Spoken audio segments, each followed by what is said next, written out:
Hello दोस्तों, स्वागत है आपका प्रियंका लर्निंग क्लासेज में। आज हम लोग देखने वाले हैं सीटेट साइंस का, जो कि पेपर 2 के लिए काफ़ी इंपॉर्टेंट है। यह मैराथन वीडियो है। इसमें एनसीईआरटी का 6 से लेकर 8 के क्लास का है और कंटेंट इसमें रहेगा। प्रीवियस ईयर के क्वेश्चन रहेंगे जो कि 30 मार्क्स के हैं और 30 क्वेश्चन पूछे जाते हैं। तो इस वीडियो से आप लोग का 30 नंबर का तैयारी हो जाएगा।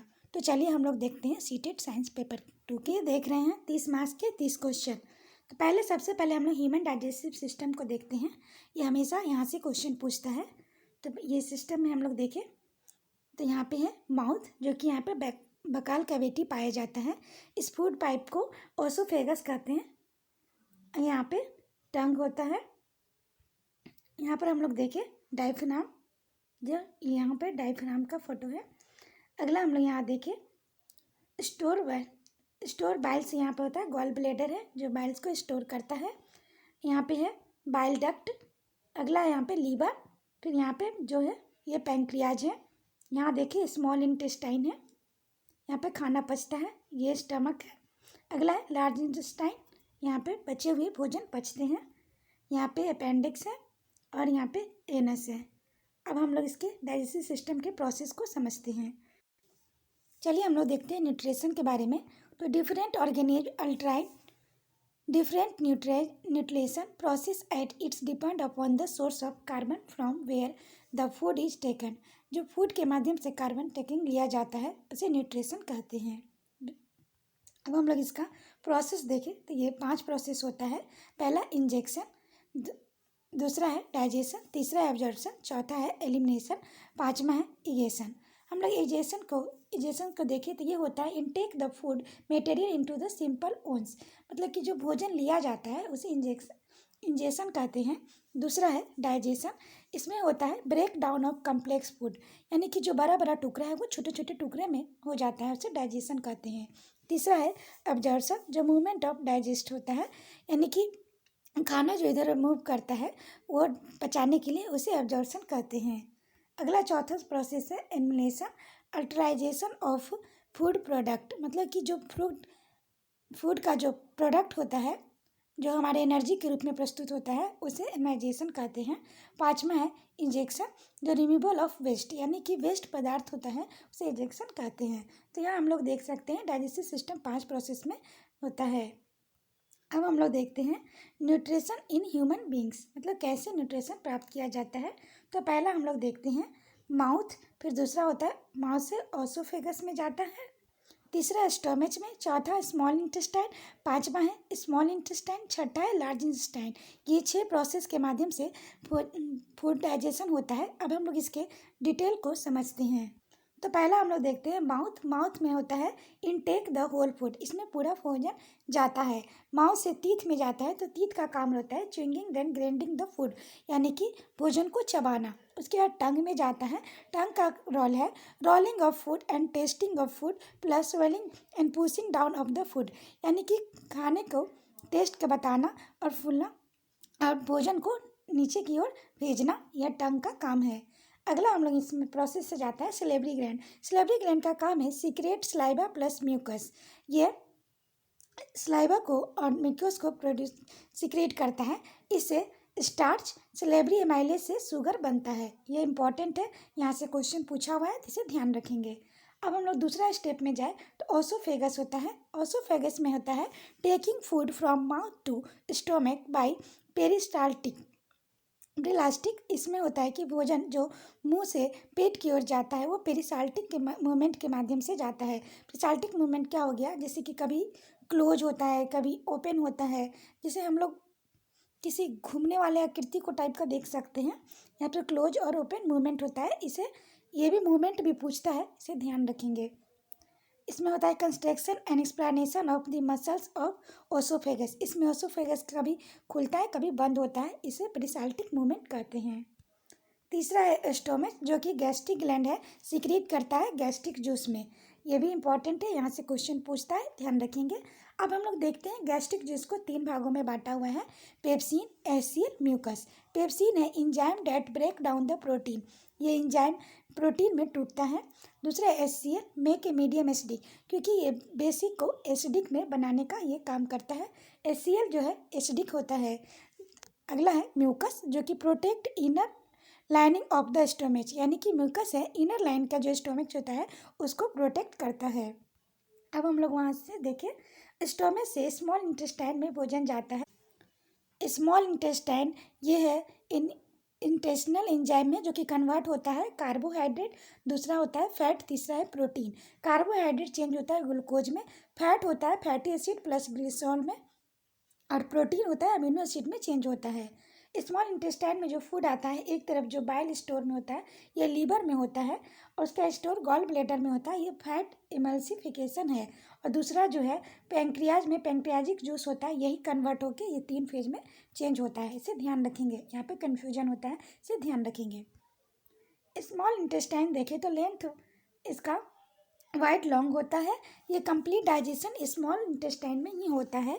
एब्जॉर्प्शन होता है बीली में, बीली के द्वारा, बीली है फिंगर लाइक प्रोजेक्शन, और ये इसका हेल्प करता है, help in absorption of food into the blood. यह एब्जॉर्प्शन फूड के एब्जॉर्ब करके ये ब्लड बनाता है। लार्ज इंटेस्टाइन वाइड होता है, लेंथ वाइज ये शॉर्ट होता है। Large intestine absorb food plus water में होता है। यहाँ से हम लोग डाइजेशन वाले चैप्टर को कंप्लीट करते हैं और इसमें पूछे गए क्वेश्चन को देखते हैं। तो पहला क्वेश्चन हम लोग यहाँ देखते हैं, विच of the following represents correct matching of the organs of digestive system in column 1 और कॉलम बी। तो हम लोग कॉलम ए में देखें लीवर स्टोमेच, सी में है gall bladder, D pancreas. Column B में देखें वेयर प्रोटीन डाइजेशन स्टार्च, दूसरा में where bile juice is store, तीसरा में release digestive juice into the small intestine, चौथा लार्जेस्ट ग्लैंड। तो इसका आंसर हम लोग देख सकते हैं। तो इसका आंसर हो जाएगा लीवर हो जाएगा लार्जेस्ट ग्लैंड, स्टोमेच हो जाएगा where protein digestion starts, gall bladder हो जाएगा where bile juice is store, pancreas हो जाएगा release digestive juice into the small intestine. अगला क्वेश्चन देखिए, which of the following statement is correct. तो पहला ऑप्शन हम लोग देखिए, large intestine is wider and shorter than small intestine. दूसरा है absorption of digestion food takes place in large intestine. तीसरा है assimilation of the food takes place in large intestine. चौथा है intestine has finger like projection call Willie.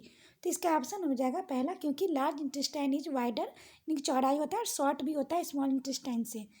और इसमें जो ammonification of food take place in large intestine में, ये कि स्मॉल इंटेस्टाइन में होता है। चौथा देखिए intestine has finger like projection is called villi, ये स्मॉल इंटेस्टाइन में होता है, इसलिए इसका आंसर पहला सही होगा। अब हम लोग देखते हैं लाइट। लाइट क्या है? Light is the form of energy and the provide sensation of vision. मतलब लाइट एक एनर्जी का फॉर्म है, यह एक देखने का सेंसेशन दिखाता है, ये प्रोवाइड करता है देखने की क्षमता को। अगला हम लोग देखें, some common phenomena associated with light are image formation by mirror, the twinkling of a star, the beautiful color of the rainbow, being of light by the medium and so on। यानी कि कुछ phenomena है light का कि image formation होता है जो कि मिरर से हम लोग को दिखता है, स्टार का चमकना दिखता है, ब्यूटीफुल कलर जो रेनबो का है वो भी लाइट के फॉर्म का ही मीडियम है। अगला हम लोग देखें, यहाँ पे मिरर दिया गया है, light falling on a mirror. तो यहाँ से टॉर्च के माध्यम से लाइट आया, यहाँ से रिफ्लेक्ट होकर यहाँ चला गया, फिर यहाँ आया और यहाँ पे चला गया, फिर यहाँ आया, सो ऑन। तो ये मिरर हुआ, light falling on a mirror, यहाँ पे रिफ्लेक्ट करता है। अब हम लोग देखते हैं the law of reflection. What is the reflection of light, ये क्या होता है? तो यहाँ पर प्लेन मिरर हम लोग लेंगे जो कि मिरर पॉलिश किया हुआ है। यहाँ पर हम लोग देखें इनकमिंग लाइट यहाँ पे है, फिर रिफ्लेक्सिंग लाइट है, यहाँ पर थीटा आई और थीटा आर होता है, ये नॉर्मल प्लेन मिरर है। रिफ्लेक्शन ऑफ लाइट का यही लॉ होता है, incident of light, reflection of light. अगला देखिए, when light strike a surface and bounce back it's call a reflection. तो लाइट एक सरफेस पे आके फिर वापस टकरा जाती है बैक उस दिशा में, उसे रिफ्लेक्शन कहते हैं। जो कि ये प्रक्रिया ऐसे होके गई तो इसे हम लोग रिफ्लेक्शन कहेंगे। अगला हम लोग देखें इंसिडेंट रे। इंसिडेंट रे क्या होता है? The ray of light that falls on the surface is called incident ray. मतलब जिस दिशा से आती है किरण उसे हम लोग इंसिडेंट रे कहते हैं। अगला हम लोग देखते हैं रिफ्लेक्टेड रे। ये किसे कहते हैं? The ray of light that get reflected back from the surface is called reflected ray. ये एक दिशा से जो जिस दिशा में जाती है उसे हम लोग रिफ्लेक्टेड रे कहते हैं।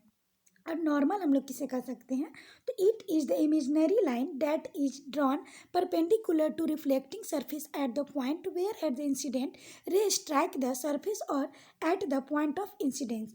मतलब यहाँ इमेजिनरी लाइन हम लोग क्रिएट करते हैं और वहाँ से रिफ्लेक्शन होता है, फिर वो इंसिडेंट रेज स्ट्राइक करके उस पॉइंट से वापस जाती है, तो उसे हम लोग नॉर्मल रे कहते हैं। अगला हम लोग देख सकते हैं law of reflection. Law of reflection देखिए, जो कि यहाँ पर प्लेन मिरर लिया गया है, यहाँ पर रिफ्लेक्शन यहाँ पे आया तो यहाँ पर एंगल आर और एंगल आई, यहाँ पर इंसिडेंट रे हो गया, ये नॉर्मल रे है। एंगल ऑफ इंसिडेंट और एंगल ऑफ रिफ्लेक्शन ये हम लोग देख सकते हैं दोनों बराबर होते हैं। ये रिफ्लेक्टेड रे है, ये इंसिडेंट रे है। अब हम लोग इसके कुछ लॉ होते हैं तो देखते हैं। तो पहला लॉ हम लोग देखें, एंगल आई यानी angle of incidence is equal to angle r angle of reflection होता है। The angle of incident is equal to angle of reflection. जो एंगल यहाँ पर बराबर दिखाया गया था, ये पहला लॉ है। दूसरा लॉ हम लोग देख सकते हैं, the incident ray the normal at the point of incident and the reflection ray all lie in the same plane, यानी कि सेम प्लेन पे आता है और एक यहाँ से आया एक यहाँ पे गया, तो ये हम लोग का मतलब नॉर्मल प्लेन पॉइंट पे इंसिडेंट होता है, वहीं से रिफ्लेक्ट होके और ये इमेजिनरी लाइन टाइप बनाता है उस सेम प्लेन पे, उसे हम लोग इंसिडेंट रे कहेंगे। अगला हम लोग देख सकते हैं type of reflection. There are two types of reflection होता है। ये हम लोग रिफ्लेक्शन देख सकते हैं, ये कि रेगुलर रिफ्लेक्शन होता है, जैसे यहाँ आया फिर रिफ्लेक्ट हुआ, फिर यहाँ आया फिर यहाँ रिफ्लेक्ट हुआ, फिर यहाँ आया फिर यहाँ रिफ्लेक्ट हुआ, ये हो गया रेगुलर रिफ्लेक्शन। तो पहला हम लोग देख सकते हैं regular reflection. Reflection from a smooth surface like that a mirror is called regular reflection. यहाँ पर स्मूथ सरफेस है, इसलिए यहाँ पर रेगुलर रिफ्लेक्शन हो सकता है, इसे रेगुलर रिफ्लेक्शन कहते हैं। अगला हम लोग देख सकते हैं रिफ्लेक्शन फॉर इरेगुलर सरफेस, जो कि ऐसे उबड़ खाबड़ रहता है, यहाँ पर कभी ऐसे आया फिर इधर रिफ्लेक्ट हुआ फिर इधर हुआ फिर इधर हुआ, इसलिए यहाँ पे इरेगुलर सरफेस कह सकते हैं। इरेगुलर रिफ्लेक्शन में होता है when all the parallel ray reflected from the plane surface are not parallel. यहाँ पे पैरेलल नहीं होता है, जो भी रे इंसिडेंट होकर रिफ्लेक्ट होता है वो पैरेलल नहीं होता है, नॉट यहाँ है। The reflection is known as diffuse और इरेगुलर रिफ्लेक्शन, इसे डिफ्यूज भी कहते हैं। अगला पॉइंट देखें, uneven of unpolished surface give irregular reflection, यानी कि अनपॉलिश सतह रहता है वो इरेगुलर रिफ्लेक्शन को प्रदान करता है। अब हम लोग देखते हैं image form by the plane mirror के बारे में। तो प्लेन मिरर के बारे में हम लोग इमेज देखें, यहाँ पे प्लेन मिरर है, एंगल है, यहाँ पे प्लेन मिरर, यहाँ से वस्तु दिया गया है, यहाँ पर एयर रे आया इंसिडेंट और यहाँ से रिफ्लेक्ट हो गया। यहाँ पर हम लोग देखें पिक्चर यहाँ पीछे बना, यानी कि जितने दूरी पे है उतना ही दूरी पर पीछे बनेगा फोटो। तो हम लोग देख सकते हैं इसके कैरेक्टरिस्टिक को। तो characteristic of image form by the plane mirror के हम लोग देखें, तो पहला हम लोग देखें वर्चुअल, जो कि मिरर के पीछे बनता है, एंड इरेक्ट यानी कि सीधा होता है। दूसरा हम लोग देखें size of image is equal to the size of object, यानी कि जितना वस्तु का इमेज होता है, इमेज का साइज जितना बड़ा होता है उतना ही साइज का ऑब्जेक्ट भी होता है। ये नहीं कि हम लोग छोटे हैं तो फोटो में बड़ा दिखने लगेगा, ऐसा नहीं है। नॉर्मल प्लेन में, नॉर्मल मिरर में सेम टू सेम दिखता है। अगला हम लोग देखें image is form as far behind the mirror as object is in front of it, यानी कि इमेज जो है वो उतना ही पीछे बनता है जितना कि ऑब्जेक्ट इन फ्रंट सामने रहता है। अगला हम लोग देखें लैटरली इन्वर्टेड। अब हम लोग इसको पहले टर्म को समझते हैं, what is the lateral inversion. तो हम लोग देखें when an image is form in mirror the left side of the object appear at the right side of the image और vice versa, this is called lateral inversion. जैसे हम लोग example देखें, जैसे कि हम लोग का किसी लड़के का हम लोग देखें राइट हैंड है, जबकि आईने में दिखता है वो लेफ्ट हैंड दिखता है, तो इसी चीज़ को यहाँ पे लैटरल इन्वर्सन कहा गया है। ऐसा हम लोग एम्बुलेंस में भी एग्जाम्पल के तौर पे देख सकते हैं। अगला हम लोग देखें disperse of light. Disperse of light में हम लोग देखें the phenomenon of the splitting of light into the constitutes in called dispersion of light. जैसे हम लोग देखें प्रिज्म से वाइट लाइट को गुजारा जाता है, ये 7 भागों में बढ़ जाता है, इसे डिस्पर्स ऑफ लाइट कहते हैं, डिस्पर्सन ऑफ लाइट। इससे हम लोग example of dispersion of light का देखें, formation of rainbow due to the dispersion of white light through the water droplet. जब बारिश होती है उसके बाद रेनबो का जो फॉर्मेशन होता है ये डिस्पर्सन ऑफ लाइट का एग्जाम्पल है। अगला देखें, passing of sunlight through the prism. जबकि सनलाइट प्रिज्म से होकर गुजरता है, ये भी डिस्पर्सन ऑफ लाइट का एग्जाम्पल है। अगला हम लोग देखें, dispersion of light through the soap bubble. जबकि जो साबुन का जो बुलबुला बनता है वो भी डिस्पर्सन ऑफ लाइट का हम लोग एग्जाम्पल के तौर पे देख सकते हैं। अगला हम लोग देखें, compact dish rainbow transmission grating. जो डिस्क जो होता है सीडी का डिस्क रेनबो ट्रांसमिशन ग्रेटिंग में भी हम लोग देख सकते हैं। अगला हम लोग देखते हैं स्फेरिकल मिरर। मिरर होता है जो कि स्फेरिकल होता है, इसमें कनकेव मिरर और कन्वेक्स मिरर दोनों पाया जाता है। इसको बीच से कटिंग करने पर जो ये चीज़ ऐसे रहता है उसे हम लोग कनकेव मिरर कहते हैं, जो ऐसे उल्टा रहता है उसे कन्वेक्स मिरर कहते हैं। अब हम लोग इसमें देखें, mirror whose reflecting surface is curved, जबकि कर्व्ड रहता है इसका area. There are two types of spherical mirror, convex mirror और कनकेव मिरर। अब हम लोग देखते हैं प्रॉपर्टीज ऑफ कनकेव मिरर के बारे में। तो इसका प्रॉपर्टी है reflecting the surface is curved inwards, यानी कि ये कर्व टाइप से रहता है इनवर्ड में। और दूसरा है कन्वर्जिंग मिरर, ये कन्वर्जिंग मिरर होता है। अगला हम लोग देखिए प्रॉपर्टीज ऑफ कन्वेक्स मिरर, जो कि reflecting surface is curved outward होता है बाहरी सतह की ओर, और इसका मिरर ये डाइवर्जिंग मिरर होता है। अगला हम लोग देखिए यूज ऑफ कनकेव मिरर का यूज किस में होता है। तो use in torch, search light and vehicle headlights to gets powerful parallel beam of light में कनकेव मिरर का प्रयोग होता है। अगला हम लोग देखिए concave mirror are use by dentist to see large image of teeth and patient. Teeth have to be placed between pole and focus. ये हम लोग कनकेव मिरर का यूज हम लोग डेंटिस्ट लोग दांत को बड़ा फॉर्म में देखने के लिए यूज करते हैं। अगला हम लोग देखें concave mirror is used and shaving mirror to see a large image to face. Concave mirror का यूज होता है लार्ज इमेज के फेस को देखने के लिए। सेविंग दाढ़ी कमाने की जब भी जाते हैं लोग तो वहाँ पे बड़ा फेस में दिखता है, इसलिए यहाँ पे कनकेव मिरर का प्रयोग किया जाता है। अगला है large concave mirror are use to concentrate sunlight to produce heat in solid surface. Large concave mirror का यूज कंसनट्रेट सनलाइट को हीट के प्रोड्यूस के लिए सॉलिड सरफेस पे प्रयोग के लिए किया जाता है। अब हम लोग देख सकते हैं यूज ऑफ कन्वेक्स मिरर के बारे में। तो पहला है convex mirror are use and rear view mirror in vehicle because, क्योंकि ये रियर ही ये दिखा जाता है ये व्हीकल में, क्योंकि they always give a erect through the dismiss image, यानी कि ये उल्टा और डिसमिस इमेज इसमें बनता है। अगला हम लोग देख सकते हैं, अगला है they have a wider field of view as they are curved outward, यानी कि ये वाइडर होता है यानी कि फील्ड में दिखने के लिए और कर्व्ड आउटसाइड की तरफ होता है। अगला है convex mirror are use at blind turn and on the point of merging traffic और facilitate vision to both side traffic, यानी कि ट्रैफिक की फैसिलिटी देने में भी इसका यूज किया जाता है। अगला हम लोग देखिए use in shop and security mirror, इसे सिक्योरिटी मिरर के रूप में भी प्रयोग किया जाता है। अब हम लोग इससे रिलेटेड क्वेश्चन को देखते हैं जो कि प्रीवियस ईयर में आए हुए हैं।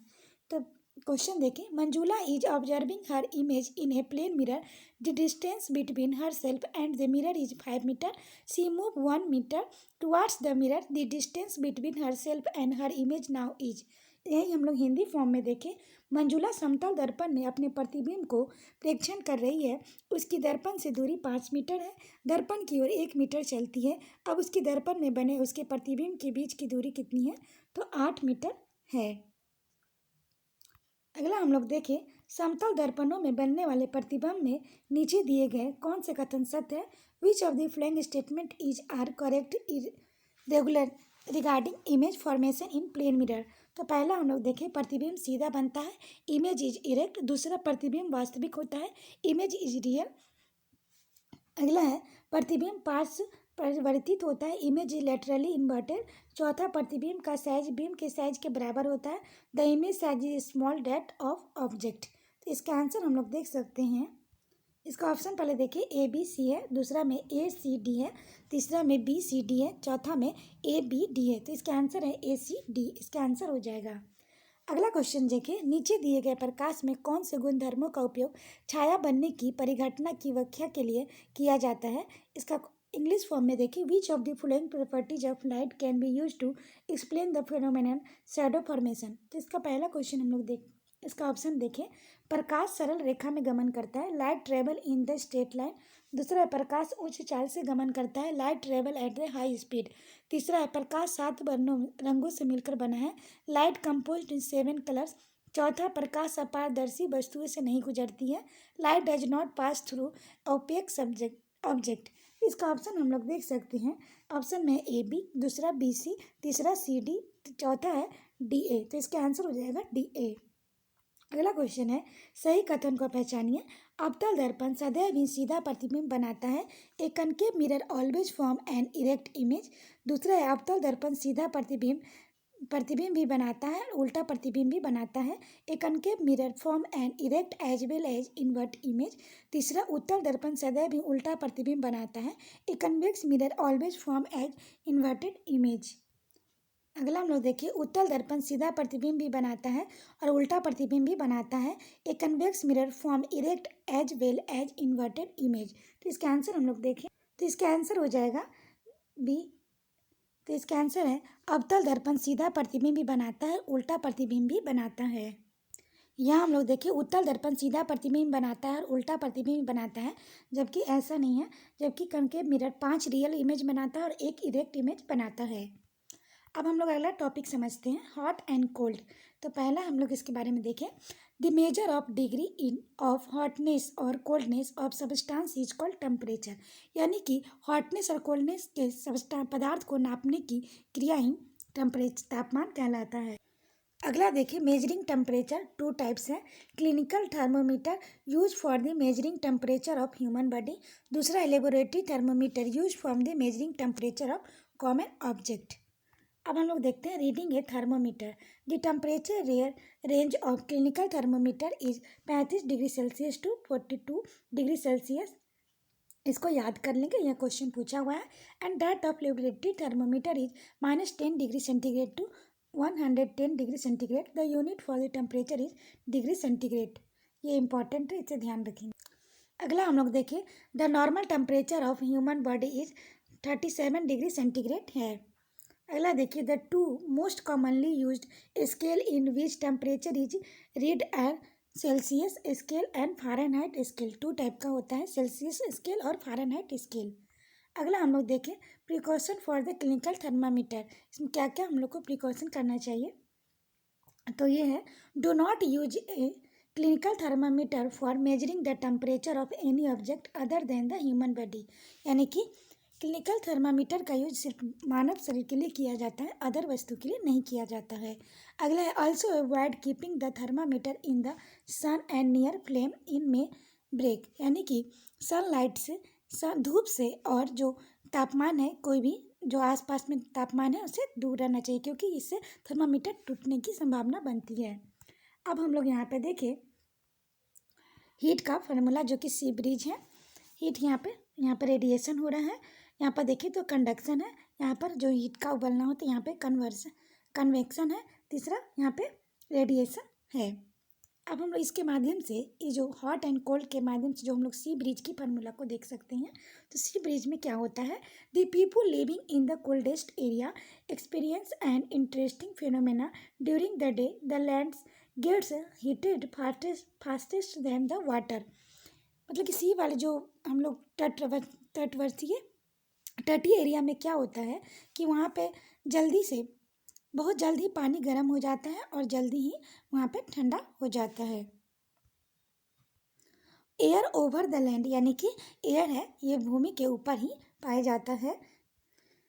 Become hotter and rises up, यानी कि यहाँ पे जो गर्म हवा और गर्म हवा पाया जाता है, इसे हम लोग यहाँ पे फिगर के माध्यम से देख सकते हैं। पहले कूल होता है, फिर जल्दी ही हॉट हो जाता है टेम्परेचर। ये सी ब्रिज एरिया में ऐसा पाया जाता है। वही हम लोग लैंड ब्रिज एरिया में देखें, जो कि भूमिगत वाला जो है, इसमें night it exactly to reverse, इसमें रात में उल्टा होता है। The water cool down more slowly than the land, यानी कि वाटर बहुत धीरे धीरे ठंडा होता है देन द लैंड, यानी कि भूमि से। So the cool air from the land moves towards the sea, that is called land breeze. ये होता है कूल एयर भूमि की ओर जो टुवार्ड्स जो समुद्र से होकर भूमि की ओर जाता है उसे लैंड ब्रिज कहते हैं, जो कि हम लोग इस फिगर के माध्यम से देखें हॉट और कोल्ड, ये लैंड ब्रिज का यहाँ से हम लोग फिगर के माध्यम से समझ सकते हैं। अब हम लोग अगला टॉपिक देखें एसिड एंड बेस।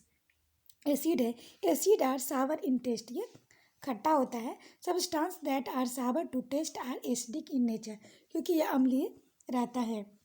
इसका एग्जाम्पल हम लोग देखें curd, lemon juice, orange juice, यानी दही, नींबू का जूस, और ये ऑरेंज जूस में होता है, विनेगर में भी पाया जाता है। हम लोग बेस के बारे में देखें, bases are bitter to taste, ये तीखा होता है, एंड दी सोपी इन टच, यानी कि मुलायम होता है ये टच में। The substance that are bitter to taste and soapy to touch are basic in nature, यह सॉफ्ट होता है जो कि ये बेसिक नेचर का होता है। इसका एग्जाम्पल हम लोग देखें baking soda, antacid, caustic lime, ये सब इसका एग्जाम्पल है। अब हम लोग देखें इंडिकेटर्स, यानी कि एसिड बेस को पहचानने के लिए जो इंडिकेटर्स होता है उसे इंडिकेटर्स कहते हैं, सूचक होता है। तो इसके बारे में देखिए chemicals that are use to check acidic और basic nature substance is called indicator. अगला हम लोग देखें the indicator change their the colour and added to solution concentrating containing the acidic and basic substance. जो सूचक होता है ये कलर चेंज किया जाता है और इस सॉल्यूशन को रखा जाता है जो एसिडिक है और बेसिक सब्सटेंस के माध्यम से ये बताता है। अगला हम लोग देखते हैं नेचुरल इंडिकेटर्स कौन कौन सा होता है। तो turmeric, litmus, china rose petals, यानी कि गुलहर, etc are some of the naturally occurring the indicator, यानी कि हल्दी, लिटमस पेपर और ये जो गुलहर होता है ये सब नेचुरल इंडिकेटर है। One of the most commonly use indicator in litmus solution जो नेचुरल इंडिकेटर होता है। अगला हम लोग देखिए turmeric paste and china rose are they also natural indicator होता है। अगला देखिए china rose indicators become dark pink when an acid substance added to it and is turned to green when the basic substance is added to it। जो China rose होता है वो dark pink होता है एसिडिक सब्सटेंस में, और जो ही जब ग्रीन हो जाता है बेसिक सब्सटेंस में। अगला हम लोग देखें turmeric paste remains yellow in acidic solution. ये ग्रीन पेस्ट जो हल्दी का जो पेस्ट होता है वो येलो इन एसिडिक में रहता है सॉल्यूशन में, एंड टर्न द रेड जब हो जाता है जब ये बेसिक सॉल्यूशन में आ जाता है। Substance that are neither acidic nor basic is nature are called neutral substance, यानी कि ऐसा पदार्थ जो ना ही एसिडिक है ना ही बेसिक है इसे न्यूट्रल सब्सटेंस कहते हैं। Neutral substance do not affect the colour of indicator, यह कलर से कोई इसका फर्क पड़ता है, इसका कोई फर्क नहीं पड़ता है कलर से। अगला हम लोग देखते हैं neutralization of reaction. When acid is mixed with a base they neutralize the effect of each other, the reaction is known as neutralization reaction.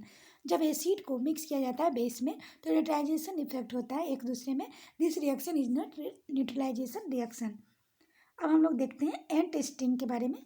चींटी का एंट स्टिंग कंटेन फॉर्मिक एसिड, मतलब कि जो चींटी का जो डंक मारता है उसमें फॉर्मिक एसिड पाया जाता है। फॉर्मिक एसिड का फार्मूला NaHCO3 है।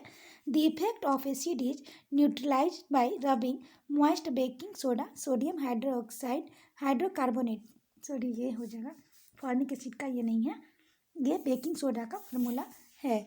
और calamine solution that contain zinc carbonate, इस मीडियम से चिट्टी का जो डंक मार रहता है उसे छुटकारा मिल जाता है, वो ठीक हो जाता है। अगला हम लोग देखें indigestion milk of magnesium hydroxide and antacid use neutralize the effect of acid produce in our stomach, यानी कि मिल्क ऑफ मैग्नीशिया होता है जो एंटासिड्स के यूज से न्यूट्रलाइज हो जाता है, यानी कि जो एसिड रहता है वो जाके बेसिक बनके ये न्यूट्रलाइज हो जाता है। अब हम लोग इसके आधारित पे क्वेश्चन देखते हैं। तो पहला क्वेश्चन है a simple pendulum take 32 years to complete the 20 oscillation, what is the time period of pendulum। इसका आंसर हम लोग देख सकते हैं number of oscillation 20, time taken to 32 second, time period of pendulum time, number of oscillation 32/20 equal to 1.6 second. अगला हम लोग देखें the distance between the two station is 240 kilometre, a train takes 4 hours to cover this distance, calculate the speed of the train. तो हम लोग देखें distance between the two station 240 kilometre, time taken 4 hours, speed of train distance by time taken 240/4 = 60 kilometre per hour. अब हम लोग देखते हैं crop के बारे में। तो क्रॉप क्या है? When same kinds of plants are cultivate on a large scale is called crop. मतलब कि जो सेम प्लांट को रोपा जाता है बड़े पैमाने में, तो इसे क्रॉप कहा जाता है। ये दो टाइप का होता है, खरीफ क्रॉप और रबी क्रॉप्स। तो kharif crops that are sown in rainy season, यानी कि June to September. Example soybean, paddy and maize. मतलब खरीफ फसल उसे कहते हैं जो जून टू सितंबर सीजन यानी रेनी सीजन में पाया जाता है। उसका एग्जाम्पल सोयाबीन, धान और अनाज मक्का है। वही हम लोग रबी क्रॉप्स के बारे में देखें तो crops that are grown during the winter season, मतलब जो जाड़े के मौसम में ग्रो करता है, जैसे कि अक्टूबर से मार्च। एग्जाम्पल व्हीट, ग्रैम्स और पी, यानी कि गेहूँ और मटर। ये सब है, तो ये रबी फसल के उदाहरण है, यानी और दाल भी है ग्राम। अगला हम लोग देखें बेसिक क्रॉप प्रोडक्शन पार्टिकल्स, यानी कि बेसिक क्रॉप प्रोडक्शन का पार्टिकल्स देखिए। प्रिपरेशन ऑफ सॉलिड का मतलब हम लोग खेती को कैसे प्रोड्यूस कर सकते हैं उसके बारे में बेसिक ये फंक्शन दिया गया है। प्रिपरेशन ऑफ सॉलिड, पहले मिट्टी को तैयार करेंगे, फिर उसको देखेंगे सोइंग। फिर अगला है adding the manure and fertilization. इसमें जो इसमें ज़रूरी है उसे डालेंगे और खाद का भी प्रयोग करेंगे। अगला है इरिगेशन, सिंचाई करेंगे। उसके बाद प्रोटेक्शन फ्रॉम द वीड्स, फिर इसका जो बीज है उसका रक्षा करेंगे। फिर हार्वेस्टिंग, फिर इसका प्रयोग करेंगे कि किसमें कितना ज़रूरत है उतने अनुसार पे यूरिया ये सब डालेंगे। फिर स्टोरेज करेंगे, इसका भंडारण पे भी ध्यान देंगे। अगला टॉपिक हम लोग देखें सेलुलर रेस्पिरेशन। इसका हम लोग देखें it is the process in which food is broken down in the cell to release energy. मतलब ऐसा प्रोसेस जो फूड को तोड़ने के लिए ये सेल एनर्जी में चेंज होता है, इसे सेलुलर रेस्पिरेशन कहते हैं। It's occur in the cell all living organism, यह लिविंग ऑर्गेनिज्म के सेल में पाया जाता है। तो पहला है एरोबिक रेस्पिरेशन। एरोबिक रेस्पिरेशन कहते हैं it is the process of break down of food in the presence of oxygen, यानी कि ऐसा प्रोसेस है जो फूड के प्रेजेंस में ऑक्सीजन को लेता है, ये एरोबिक रेस्पिरेशन होता है। It's occur in all organism, it's leads to production of carbon dioxide, ये वाटर एंड एनर्जी। इसका production carbon dioxide and water and energy होता है। इसको हम लोग इस रिएक्शन के माध्यम से देख सकते हैं। ग्लूकोज है जो कि ऑक्सीजन के प्रेजेंस में CO2 और वाटर प्लस एनर्जी बनाता है, इसे ध्यान रखेंगे। अगला हम लोग देखते हैं एनारोबिक रेस्पिरेशन। ये होता है it is the process of break down of food in the absence of oxygen. मतलब ऐसा प्रोसेस जो भोजन को तोड़ता है बिना ऑक्सीजन के, तो इसे एनारोबिक रेस्पिरेशन कहते हैं। Yeast bacteria and human muscle cell ETC respire the anaerobically. इसका एग्जाम्पल हम लोग देख सकते हैं। In the yeast cell anaerobic respiration leads to production of alcohol and carbon dioxide. Yeast cell में एनारोबिक रेस्पिरेशन होता है, लीड्स करता है अल्कोहल एंड कार्बन डाइऑक्साइड। इसे हम लोग इस रिएक्शन के माध्यम से देख सकते हैं। Glucose without oxygen, CO2, alcohol plus energy. इस रिएक्शन के माध्यम से हम लोग एनारोबिक रिएक्शन को देख सकते हैं। During the heavy exercise occur muscles respire anaerobically to provide energy to muscle. जब हम लोग ज़्यादा हैवी एक्सरसाइज कर लेते हैं तो हमारे मसल्स रिस्पायर यानी कि एनारोबिक रिएक्शन को रेस्पिरेशन को प्रदान करते हैं और एनर्जी चाहिए मसल्स को। इसमें कौन सा एनर्जी हम लोग के कारण होता है? तो लैक्टिक एसिड के कारण हम लोग का मसल्स दर्द करता है। अगला हम लोग देखें this leads to accumulation of the lactic acid. जो हम यहाँ बताएं lactic acid at the causes muscle cramped and this pain in body. मतलब लैक्टिक एसिड के कारण मसल्स में जो इसलिए पेन करते रहता है। जो हम लोग देखें glucose without oxygen, lactic acid, ये फार्मूला से देख सकते हैं। अगला देखें ड्यूरिंग इनहिबिशन, यानी कि जो हम लोग सांस लेते हैं, the diaphragm moves down the ribs and move onwards and outwards, upwards and outwards. मतलब हम लोग जब सांस लेते हैं तो डायफ्राम कभी अप कभी डाउन होता है, सांस फूलना और झुकना, ये हम लोग देख सकते हैं। Thereby the increasing the space in the chest cavity, ये चेस्ट कैविटी हम लोग देख सकते हैं। इंक्रीज होता है सांस से फूलने पर, इंक्रीज होता है। सांस हम लोग लेते हैं तो कभी छाती चौड़ा, फिर छोड़ते हैं तो फिर कम। The leads the movement of the air inside the lungs, इसमें जो हवा है वो लंग्स में जाता है, इसलिए ऐसा प्रोसेस होता है। ये हम लोग पिक्चर के माध्यम से देख सकते हैं। Air is down in, ribs moves out and diaphragm moves down. इस माध्यम से हम लोग देख सकते हैं रेस्पिरेशन। अगला हम लोग देख सकते हैं इनहेलेशन, यानी कि during inhalation the diaphragm move to its former position and its ribs move downward and inward thereby the reducing the size and chest cavity. Inhalation में क्या होता है कि डायफ्राम जो होता है घूमता है और पोजीशन इसका थोड़ा सा फॉर्म होता है, चेंज होता है। Ribs move the downwards, ribs है डाउनवर्ड्स में मूव करता है एंड इनवर्ड्स में करता है, thereby the reducing the size of chest cavity. अगला हम लोग देख सकते हैं इंट्रोडक्शन है मेटल एंड नॉन मेटल्स के बारे में। तो materials are classify into two types, that is metals and non metal, यानी कि हम लोग मटेरियल्स को दो भागों में बांटे हैं, मेटल्स धातु और उपधातु में। अगला देखिए metals can be distinguished from the non metal on the basic of their physical and chemical property. धातु को हम लोग फिजिकल प्रॉपर्टी और केमिकल प्रॉपर्टी में बांटे हैं।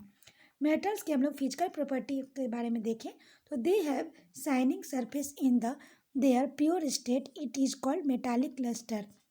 जो चमकदार होता है वो चमकीला होता है, ये मेटल का प्रॉपर्टी है। अगला हम लोग देखें दे आर जनरली हार्ड, ये हार्ड होता है।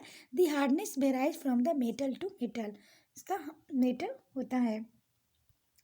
अगला हम लोग देखें metals are malleable, this means it can be made in sheet by beating, मतलब इसे पीट पीट के चादरा बनाया जा सकता है, इसे मेटलिन कहते हैं। अगला हम लोग देखें ductile which mean it can be drawn into the wire, as example gold is highly ductile metal, मतलब इसे धातु को हम लोग तार के रूप में प्रयोग कर सकते हैं, इसे डक्टाइल कहा गया है, जिसका एग्जाम्पल गोल्ड को हम लोग तार बना सकते हाईली डक्टाइल मेटल के रूप में देख सकते हैं। अगला हम लोग देखें केमिकल प्रॉपर्टी ऑफ मेटल, तो इसमें metal combined with oxygen to form metal oxide, ये मेटल है ये ऑक्सीजन से बन के मेटल ऑक्साइड बन जाता है, जैसे 2 कॉपर प्लस O2 2 CuO। अगला है 4Al प्लस 3O2, ये हो जाएगा 2Al2O3 एम्फोटेरिक, ये एसिडिक और बेसिक हो जाता है एम्फोटेरिक। अगला हम लोग देखिए most metal oxides are insoluble in water, यानी कि जो मेटल ऑक्साइड होता है वो जल में इंसोल्यूबल नहीं होता है। If metal oxide are soluble, जबकि मेटल ऑक्साइड सोल्यूबल होता है दे फ्रॉम अल्कली, जैसे हम लोग देख सकते हैं Na2O प्लस H2O 2NaOH होता है, K2O प्लस H2O 2KOH होता है। अगला हम लोग देखिए sodium potassium reacts very easily with O2 so they are kept immersed is kerosene, यानी कि सोडियम और पोटेशियम हाईली रिएक्टिव होता है, ऑक्सीजन से रिएक्ट कर लेता है, इसलिए इसे केरोसिन वायल में रखा जाता है। अगला हम लोग देखें magnesium aluminium zinc plumbum plumbum from this thin layer of oxide when keeped in open. Magnesium aluminium zinc ये पतला लेयर होता है, इसे ऑक्साइड करके खुले में रखा जाता है। अगला हम लोग देखिए reaction with metals with water, यानी कि जो धातु वाटर से रिएक्शन करता है तो metals produce metal oxide plus H2 on reaction with water, यानी कि मेटल ऑक्साइड H2 से रिएक्शन करके वाटर बनाता है। If oxide is soluble then metal hydroxide is form, oxide soluble होता है मेटल हाइड्रोक्साइड में चेंज हो जाता है। Magnesium does not react with cold water, magnesium ठंडे पानी से रिएक्ट नहीं करता है। अगला हम लोग देखिए aluminium zinc Fe do not react with H2O but react with steam. Aluminium zinc और फेरस ये H2 यानी कि पानी से नहीं रिएक्ट करता है, बट यह भाप से रिएक्ट कर जाता है। इसमें हम लोग रिएक्शन के बारे में देखें 2Al plus 3H2O, Al2O3 plus 3H2 होता है, 3Fe प्लस 4H2O होता है, Fe3O4 प्लस 4H2 ये रिएक्ट होता है। अगला हम लोग देखें non metal physical properties of non metals, तो non metals are found in all the 3 states, यह 3 फॉर्म में पाया जाता है, solid liquid gas at the room temperature पे, ये तीनों 3 अवस्था में पाया जाता है। अगला हम लोग देखें आयोडीन नॉन मेटल है, ये लस्टर होता है। अगला देखें carbon has allotropes which mean it's exist in different form, carbon है डिफरेंट ट्रॉप में इसका पाया जाता है, ये कार्बन का प्रारूप है। Diamond is the hard and graphite is the conduct electricity, diamond hard होता है और ग्रेफाइट जो इलेक्ट्रिसिटी का वाहक है। अब हम लोग देख सकते हैं different between metal and non metals. तो मेटल्स में है पहला, generally these are hard and luster, यानी कि साइन होता है। और non metal, these are soft and have no luster, ये सॉफ्ट होता है और ये चमकीला नहीं होता है। दूसरा है दीज आर मिलेबल एंड डक्टाइल, ये सीट इसे चदरा भी बनाया सकता है और ये तार के फॉर्म में भी चेंज हो जाता है। दूसरा है these are non malleable and non ductile, इसे ना हम लोग सीट के फॉर्म में चेंज कर सकते हैं, नहीं ये वायर के फॉर्म में हो सकता है। तीसरा पॉइंट देखें, दीज आर सोनेरस, यानी कि प्रोड्यूस रिंगिंग साउंड विथ स्ट्रग, यानी कि कोई धातु से टकराने पर ये रिंगिंग नहीं कर सकता। जैसे हम लोग डोर बेल को रख सकते हैं या स्कूल की जो घंटी बजती है, इसका एग्जाम्पल है। अगला हम लोग देखें, दीज आर नॉट सोनरस, यानी कि नॉन मेटल्स नहीं सोनरस है। अगला हम लोग देखें, these are good conductor of heat and electricity, जबकि मेटल है ये good conductor of heat and electricity का है। These are poor conductor of heat and electricity, जबकि non metal poor conductor heat and electricity का है। पांचवा पॉइंट देखिए, these reacts with oxygen to produce metal oxide, metal oxygen से react करके metal oxide बनाता है, जबकि non metal these react with oxygen from non metallic oxide which are acidic in nature, ये एसिडिक नेचर का होता है। अब हम लोग देखते हैं रिएक्शन विथ एसिड से। तो मेटल डक्टाइल एसिड होता है, मेटल साल्ट प्लस H2, इसका एग्जांपल देखें हम लोग रिएक्शन से, zinc plus HCl Zn Cl2 plus H2, ये बनता है तो यह पॉप साउंड बनाता है। ये प्रीवियस ईयर में पूछा हुआ क्वेश्चन है। हाइड्रोजन जब बनता है तो यहाँ पॉप साउंड निकलता है। अगला हम लोग देखें, hydrogen does not evolve in the case of HNO3 as in strong oxidising agent, it oxidise to O2, यानी कि हाइड्रोजन ये HNO3 के स्ट्रॉन्ग ऑक्सीडाइजिंग एजेंट नहीं है, it is oxidise to H2, ये H2 से रिएक्ट करता है। अगला है H2 does not evolve in the case in HNO3 as is strong oxidizing agent, जबकि H2 ये HNO3 से स्ट्रॉन्ग ऑक्सीडाइजिंग एजेंट नहीं काम करता है, इट ऑक्साइड टू H2, ये नाइट्रिक एसिड है HNO3। अगला हम लोग देखें, copper does not react with acid like a ductile H2SO4 ductile HCl, copper है ये एसिडिक से रिएक्ट नहीं करता, यह ductile H2SO4 and ductile HCl से करता है, जो हम लोग एक्वारेजिया में देख सकते हैं। Freshly prepared concentration HCl and concentration HNO3 इन 3:1, ये हम लोग एक्वारेजिया में देख सकते हैं, ये 3:1 रेशियो में रहता है। It can be dissolve in even gold and platinum, इसमें गोल्ड और प्लेटिनम डिजॉल्व हो जाता है। अब हम लोग देखते हैं रिएक्शन विथ बेस, यानी कि बेस के साथ रिएक्शन होता है। Metals react with base to produce to hydrogen gas, या बेस हाइड्रोजन गैस प्रोड्यूस करता है। अगला हम लोग देखें, reaction of non metal with basis are complex, जो नॉन मेटल का रिएक्शन हुए अल्कली में मेटल में ये क्षारीय मीडियम में होता है और ये कम्प्लेक्स होता है। अब हम लोग देख सकते हैं इलेक्ट्रिसिटी। तो materials which allow the electric current to pass through the them, they are good conductor of electricity, जिस धातु से इलेक्ट्रिसिटी पास करता है उसे वो गुड कंडक्टर ऑफ इलेक्ट्रिसिटी होता है। अगला हम लोग देखें, materials which do not allow electric current to pass through them easily, they are poor conductor of electricity, materials जो जहाँ से करंट पास नहीं होता है वो पुअर कंडक्टर है। अब हम लोग देख सकते हैं good conductor and poor conductor में डिफरेंस, जैसे कि गुड कंडक्टर में lemon juice, vinegar, acid solution, basic solution, salty water, trap water and sea water है। पुअर कंडक्टर में कोल तार, डिस्टिल वाटर यानी कि शुद्ध पानी, हनी, वेजिटेबल ऑयल और केरोसिन है। करंट पास रिएक्शन को हम लोग देख सकते हैं इस सर्किट के माध्यम से। यहाँ पे कार्बन रॉड दिया गया है दोनों बगल, ये मेटल कैप है यहाँ पे, और यहाँ पे वाटर रखा गया है। Passing current through the water, यानी कि पानी से कैसे करंट पास करता है उसका ये सर्किट तैयार किया गया है, जो कि NCERT के बुक में दिया गया है। अगला हम लोग देखें, एक chemical reaction takes place with the electric current pass through a conducting solution, जो केमिकल रिएक्शन होता है इलेक्ट्रिक करंट पास करता है कंडक्टिंग सॉल्यूशन से। अब हम लोग देखते हैं मैग्नेटिक इफेक्ट ऑफ करंट, यानी कि चुंबक से, तो यहाँ चुंबक लगा दिया जाता है इस सर्किट से, यहाँ चुंबक करंट पास करता है तो करंट ये मैग्नेट है ये थोड़ा सा मूवेबल हो जाता है। अगला हम लोग देखें इलेक्ट्रोप्लेटिंग, यानी कि सोने के परत जो चढ़ाया जाता है, ये कॉपर प्लेट होता है यहाँ पे दोनों बगल, कॉपर सल्फेट सॉल्यूशन यहाँ होता है। Simple circuit showing the electroplating. अगला हम लोग देखिए electroplating is the process of coating a metal using the electric current and electrolyte. यहाँ पर कोटिंग चढ़ाया जाता है मेटल का, इलेक्ट्रिक करंट यहाँ से पास कराया जाता है और ये इलेक्ट्रोलाइट है।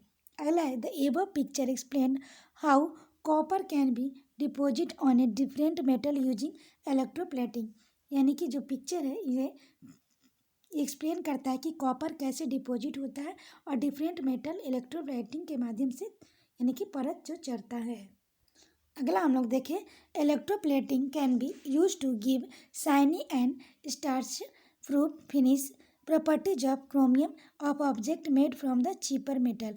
यानी कि यहाँ पर क्रोमियम चढ़ाकर और सस्ते मेटल बनाया जाता है, जैसे कि वो होता है ना सिटी गोल्ड वाले, ये सब इसका एग्जाम्पल है। अब हम लोग प्रीवियस ईयर के क्वेश्चन देख सकते हैं। तो पहला क्वेश्चन देखिए, if the frequency of simple pendulum is 2h how many oscillation will be complete to 16 second. तो इसका आंसर हम लोग देख सकते हैं, तो इसका आंसर हो जाएगा 8 सेकेंड। अगला हम लोग देखिए which of the flowing metals burn is kept in air. यानी सोडियम है जो कि एयर में रखने पर रिएक्ट कर लेता है। अगला है which of the flowing gases burn with the pop sound. कौन है जो पॉप साउंड रिएक्ट करता है, तो हाइड्रोजन।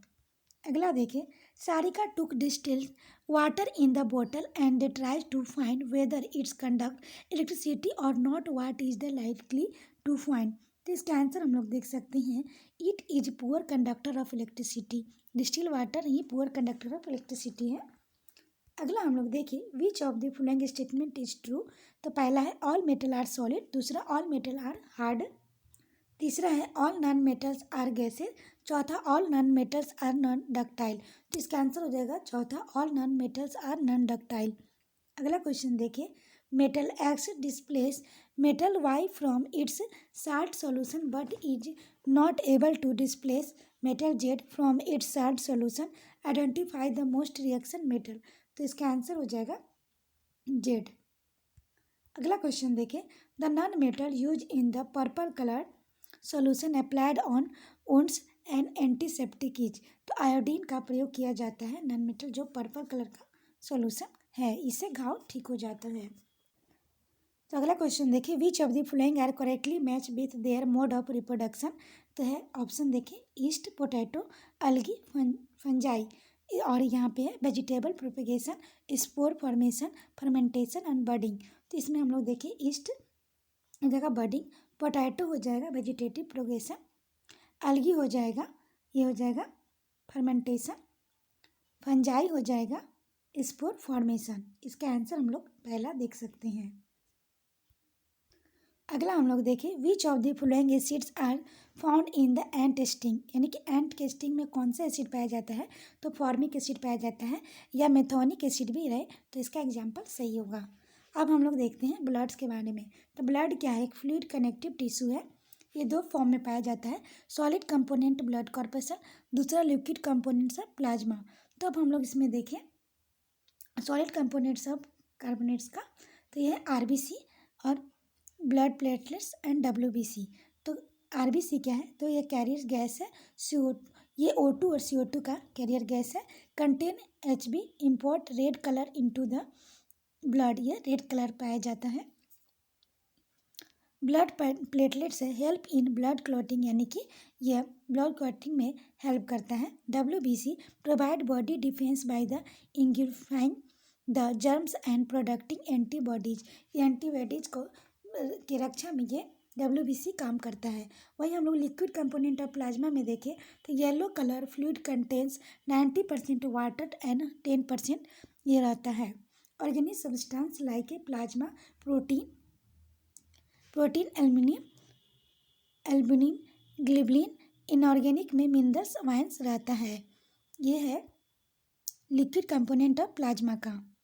वही हम लोग देखें ब्लड वेसल्स के बारे में, तो ये दो टाइप का होता है, आर्टरीज प्योर ब्लड होता है, वेन होता है, इसमें इम्प्योर ब्लड होता है। आर्टरीज का काम होता है carry oxygenated blood from the heart to body part except pulmonary arteries में नहीं ले जाता है। थिक एंड इलास्टिक, ये मोटा और इलास्टिक होता है।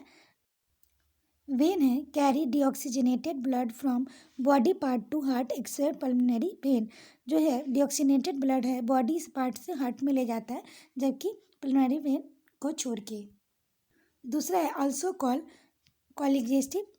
कलेक्टिव वेसिस, इसे कलेक्टिव वेसिस कहते हैं। थिन एंड लेस इलास्टिक, यह मोटा और लेस इलास्टिक होता है। Superficial and compare to arteries, ये सुपरफिशियल कंपेयर टू आर्टरीज के होता है। अब हम लोग देखते हैं ट्रांसपोर्टेशन इन प्लांट्स, यानी कि पौधे में कैसे वहन होता है भोजन का। There are two main conducting and pathways in a plant, इसमें दो टाइप का होता है, जाइलम और फ्लोएम। तो जाइलम का वर्क रहता है carries to water and minerals from root to other parts of plant, यह वाटर और मिनरल्स को रूट जड़ से लेके अदर पार्ट्स में जो भेजता है वो जाइलम होता है। नो एनर्जी इज यूज, इसका एनर्जी यूज नहीं होता है। और फ्लेम में carries product to photosynthesis from leaf to other part to plant, ये प्रोडक्ट जो बना रहता है फ्लोएम, वो फोटोसिंथेसिस के दौरान पत्तियों से जो भोजन बनता है उसे ये अदर पार्ट्स ऑफ प्लांट में पहुंचाता है। और energy is use from ATP, और इसका एनर्जी एटीपी में यूज होता है। अगला हम लोग देखते हैं transpiration. Transpiration is the process of loss of water as a vapour from aerial part of plant, यह loss of water and vapour from जो एरियल होता है ग्रीन प्लांट्स, वो ट्रांसपीरेशन कहलाता है। अब हम लोग हार्ट के बारे में देखें तो हार्ट ये होता है, यहाँ पे हम लोग देखें बॉडी ऑर्गेन्स होता है। तो यहाँ से हार्ट का देखिए बॉडी ऑर्गेन्स है, फिर उसके बाद यहाँ से डीऑक्सीनेटेड ब्लड है, मेन वेन से गया, फिर उसके बाद यहाँ राइट आर्टियम में गया, फिर यहाँ राइट वेंट्रिकल में गया, फिर यहाँ से लंग्स में गया, यहाँ से रक्त शुद्ध होकर पल्मोनरी वेन से ऑक्सीजनेटेड ब्लड होते हुए लेफ्ट आर्टियम में गया, फिर लेफ्ट वेंट्रिकल में गया, फिर मेन आर्टरी एटोरा ऑक्सीजनेटेड ब्लड के माध्यम से गया, फिर बॉडी ऑर्गन में। हम लोग फुल प्रोसेस यहाँ पे देख सकते हैं। बॉडी ऑर्गन से डीऑक्सीजनेटेड ब्लड में गया, फिर राइट आर्टियम में गया, फिर राइट वेंट्रिकल में गया, ये पल्मोनरी आर्टरीज के माध्यम से लंग्स में गया, फिर लंग्स में ब्लड प्योर हुआ, फिर उसके बाद लेफ्ट आर्टियम में गया बाय पल्मोनरी वेन, जिसे ऑक्सीजनेटेड ब्लड यहाँ पे हुआ शुद्ध रक्त, ये लेफ्ट वेंट्रिकल में गया, फिर एटोरा के माध्यम से ऑक्सीजनेटेड ब्लड बना, ये मेन आर्टरी होता है। अब हम लोग देख सकते हैं हार्ट को डबल सर्कुलेशन क्यों कहा जाता है, क्योंकि राइट में इम्प्योर ब्लड फ्लो होता है जबकि लेफ्ट में प्योर ब्लड फ्लो होता है, इसलिए इसे डबल सर्कुलेशन कहा जाता है। अगला हम लोग देख सकते हैं blood travels twice through the heart in one complete cycle to the body, यानी कि 2 बार हार्ट में 1 साइकिल कंप्लीट होता है, इसलिए इसे डबल सर्कुलेशन कहा गया है। अब हम लोग देखते हैं glands hormone and function. Pituitary glands के बारे में देखें तो ये ग्रोथ हार्मोन है, फंक्शन है regulate growth, control the functioning of endocrine gland, ये एंडोक्राइन ग्लैंड में फंक्शन करता है। अगला है थायराइड, थायरोक्सिन हार्मोन प्रोड्यूस करता है, इसका फंक्शन होता है control the metabolism rate, it also bring about balance the growth, यह ग्रोथ को बैलेंस करता है। अगला हम लोग देखें एडर्नल, जो एड्रेनलिन ग्लैंड को प्रोटेक्ट करता है, इसका फंक्शन है prepare the body for emergency में प्रिपेयर होता है। अगला है पैंक्रियाज, इंसुलिन प्रोडक्ट करता है, इसमें इसका फंक्शन होता है control the glucose level of the blood. अगला है टेस्टिस, इससे टेस्टोस्टेरोन हार्मोन निकलता है, इसका फंक्शन है control the growth and development of male reproductive system. अगला है ओवरीज से 2 हार्मोन निकलता है एस्ट्रोजन और प्रोजेस्टेरोन, और इसका फंक्शन होता है control the growth and development of female reproductive system. इस वीडियो के माध्यम से आपका सीटेट पेपर 2 का कंप्लीट प्रिपरेशन करवाया गया है, और इस वीडियो को 1-2 बार देख लें ताकि आपका रिवीजन हो जाए, और यहाँ से जो भी क्वेश्चन एग्जाम में पूछा गया है उसे करवाया गया है, और प्रीवियस ईयर क्वेश्चन भी। तो आशा करते हैं आपको ये वीडियो पसंद आया होगा। वीडियो पसंद आए तो इसे लाइक करें, शेयर करें, साथ ही चैनल को सब्सक्राइब करें, और इसका PDF प्राप्त करने के लिए आप टेलीग्राम पर जुड़ सकते हैं, जिसका लिंक डिस्क्रिप्शन बॉक्स में दिया गया है। तो आज के लिए इतना है दोस्तों, फिर मिलते हैं नेक्स्ट वीडियो में। Thank you.